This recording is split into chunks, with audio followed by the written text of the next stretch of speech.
क्यों खड़े होंगे राजेंद्र पाल गौतम के साथ? क्यों खड़े होंगे? ये तो इन्हें तो एक राष्ट्र बनाना है। ये तो फोटो, जो नोटों पर जो फोटो की बात करते हैं, तो बाबा साहब की बात नहीं करते ये नोटों पर फोटो की। उसके बावजूद भी अगर आपको ये लगता है कि यही सबसे जो ईमानदार अगर पार्टी के लोग हैं, तो सबसे ज्यादा करप्ट अगर कोई पार्टी के लोग हैं जिसके खिलाफ सीबीआई काम कर रही है। 2024 में इलेक्शन आने वाले हैं और इनकी जो नूरा कुश्ती वो ये है कि हम ही हैं जो लड़ रहे हैं। अब आप ये देखिए कि दिल्ली में हलचल इनको नजर आ गई, दिल्ली की हलचल और इनको नजर आ गई, पर पंजाब जल रहा है, पंजाब की हलचल इनको नजर नहीं आती। दूसरी बात, करप्शन के नाम पे इनका एक मंत्री जो अभी तक जेल में है, क्या नाम है उसका? नाम है वो सत्येंद्र जैन, जो मसाज अंदर जेल के अंदर करा रहे थे, वो आज तक मंत्री बने हुए थे, परंतु राजेंद्र पाल गौतम के ऊपर एक उंगली उठाते साथ उन्हें जो है बाहर का रास्ता दिखा दिया गया। दूसरे मंत्री अगर जेल में गए हैं तो आपको लगता है कि यही पाक साफ है, लेकिन आप लोगों की, मीडिया वालों की दिक्कत यह है कि अगर कानून अपना काम करे, भ्रष्टाचारियों को एफआईआर करे या उन्हें जेल डाले, तो आपको लगता है कि ये पॉलिटिकल स्टंट है।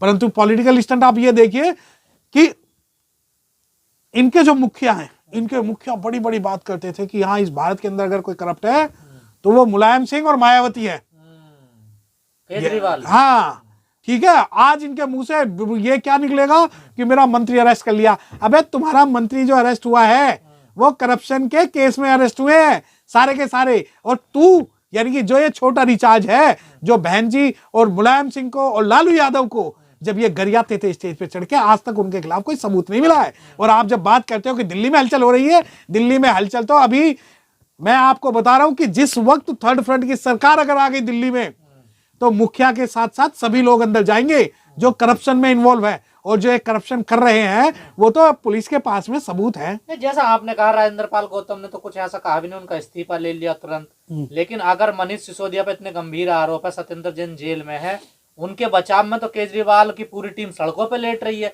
लेकिन दलित नेताओं के लिए एक शब्द नहीं निकलता है। ऐसा दोहरा रवैया क्यों केजरीवाल का? नहीं, ये सबसे बड़ी प्रॉब्लम, समस्या ये है कि आप लोगों की आंख जो खुलती है वो कई साल बाद में खुलती है। जब शुरू से ही ये बात पता है कि ये छोटा रिचार्ज है, शुरू से इस बारे में कह रहे हैं कि बाबा साहब की फोटो तो लगा सकता है, लेकिन बाबा साहब के नाम की छुट्टी दिल्ली में डिक्लेयर नहीं कर सकता गजेटेड हॉलीडे।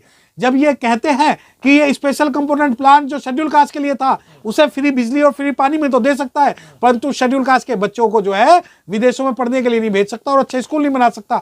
और ये जो है, जो एक विचारधारा बढ़ाने का जो काम कर रहा है, अब ये एक बात बताएं, क्यों खड़े होंगे राजेंद्र पाल गौतम के साथ?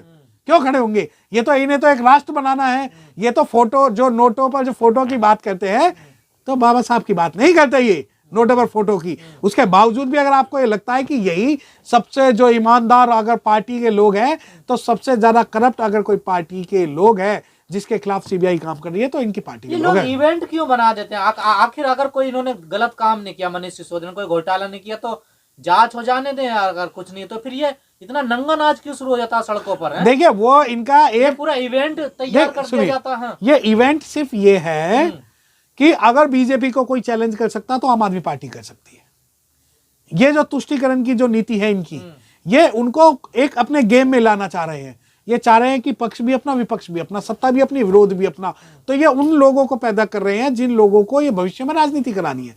अब सवाल आ जाओ कि इवेंट मैनेजमेंट, इनके जो गुरुजी हैं माननीय प्रधानमंत्री जी, वो सबसे बड़े इवेंट मैनेजर हैं, और ये सारी चीजें उन्हीं से सीखी हुई है कि कोई अरेस्ट हो जाए तो उसे इवेंट बना दो, इलेक्शन हो जाए तो उसे इवेंट बना दो। अब आप ये देखिए कि अभी मेयर के चुनाव हुए हैं, सुन लीजिए, अभी मेयर के चुनाव हुए हैं, कितने एससी के नेताओं को इन्होंने मेयर या डिप्टी मेयर दिल्ली में बनाया, ये बता दीजिए।